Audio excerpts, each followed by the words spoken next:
علیکم ورحمۃ اللہ وبرکاتہ۔ آج پوری دنیا کے اندر بے حیائی اور بے شرمی پھیلی ہوئی ہے اور بے پردگی کو لوگ فیشن کے نام سے جانتے ہیں۔ حضور اکرم صلی اللہ علیہ وسلم کی تعلیمات کو بھلا کے ہم نے غیروں کی مشابہت اختیار کی اور غیروں کے طریقے کو اپنا کر اسے کہتے ہیں کہ فیشن ہے یہ، اور اس دنیا میں اگر رہنا ہے تو آپ کو فیشن کو اپنانا ہوگا۔ اس زندگی کو گزارنے کے لیے، آج کے دور میں رہنے کے لیے آپ کو فیشن پہ چلنا پڑے گا۔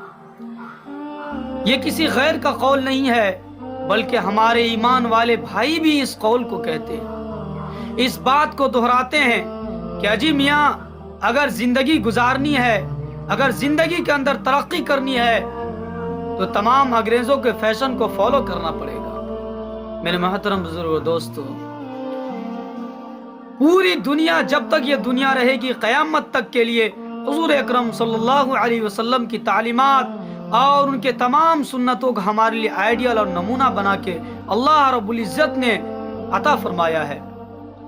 حضور اکرم صلی اللہ علیہ وسلم کی ایک ایک تعلیمات، ان کے ایک ایک سنت، پوری دنیا جب تک یہ دنیا رہے گی، قیامت تک آپ صلی اللہ علیہ وسلم کی سنت میں ہی برکت ہے اور آپ صلی اللہ علیہ وسلم کے طریقے میں ہی ایمان والوں کی کامیابی ہے۔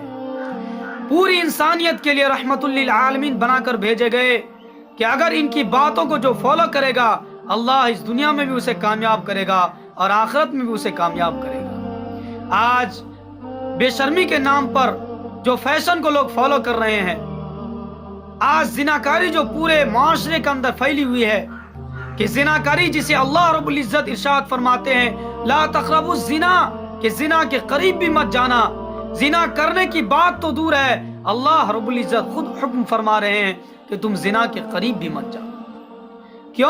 کیونکہ جہاں زنا کی کثرت ہوتی ہے، اللہ وہاں کے لوگوں کو قحط سالی میں مبتلا کر دیتے ہیں، اور زنا کرنے کے بعد آدمی کے دل کی دنیا اجڑ جاتی ہے، دل کا نور بالکل ختم ہو جاتا ہے۔ اور ایک مرتبہ حضور اکرم صلی اللہ علیہ وسلم کی خدمت میں ایک شخص حاضر ہوئے اور فرمایا اور کہنے لگا کہ یا رسول اللہ، مجھے زنا کی اجازت دیجئے، مجھے بدکاری کی اجازت دیجئے۔ حضور نے انہیں ڈانٹا نہیں، بھگایا نہیں۔ آج ہم سے اگر یہ بات پوچھ لی جائے تو ہم سیدھے طور پر اس سے غصے ہو کے کہیں گے چلا جا خبیث کہیں کا، لیکن حضور اکرم صلی اللہ علیہ وسلم کو معلم اور استاد بنا کر بھیجا گیا تھا۔ حضور نے فرمایا کہ اے شخص، یہ بتاؤ کہ اگر کوئی تمہاری ماں کے ساتھ زنا کرے تو تم کیا اس کی اجازت دو گے؟ اس شخص نے کہا کہ میں اپنی ماں کے ساتھ کسی کو زنا کرنے کی اجازت کیسے دے سکتا ہوں؟ پھر حضور نے فرمایا اگر تمہاری بہن کے ساتھ کوئی زنا کرے تو کیا تم اس کی اجازت دو گے؟ اس شخص نے کہا اگر کوئی میری بہن کے ساتھ زنا کرے تو میں اس کے لیے کیسی اجازت دے سکتا ہوں؟ حضور نے فرمایا کہ پھر جس کے ساتھ تم زنا کرنے کا ارادہ کرتے ہو، بدکاری کا ارادہ کرتے ہو، کیا وہ کسی کی ماں نہیں ہے؟ کیا کسی کی بہن نہیں ہے؟ کیا کسی کی بیٹی نہیں ہے؟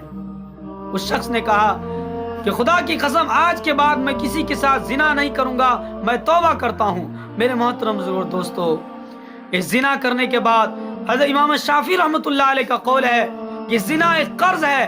اگر ہم کسی کے ساتھ زنا کرتے ہیں، بدکاری کرتے ہیں، تو اس کا خامیازہ ہمارے بیوی کو، ہمارے بچوں کو، ہمارے پوتے پڑپوتیوں کو بھی اس کا خامیازہ بھگتنا پڑ سکتا ہے، کیونکہ زنا ایک قرض ہے۔ آپ بتائیے، اگر آپ کی بہن کی طرف کوئی آدمی بدنظری کرے، غلط نگاہوں سے دیکھے، تو آپ کا جی چاہے گا کہ اس کی آنکھوں کو نکال لیں۔ اگر کوئی ہاتھ آپ کی بہن یا بیٹی کی طرف اٹھے تو آپ کا جی چاہے گا کہ اس ہاتھ کو کاٹ دیا جائے۔ کیا میرے محترم بزرگ دوستو، جس لڑکی کی طرف آپ آنکھ اٹھا کر دیکھ رہے ہیں، غلط نگاہوں سے اسے دیکھ رہے ہیں، کیا وہ کسی کی بہن نہیں ہے؟ کیا وہ کسی کی بیٹی نہیں ہے؟ کیا وہ کسی کی ماں نہیں ہے؟ یہ ہماری غیرت اور ہماری شرم ختم ہو چکی ہے۔ ایک حیا جو ایمان کا اہم شعبہ ہے، اس چیز کو ہم نے کھو دیا ہے۔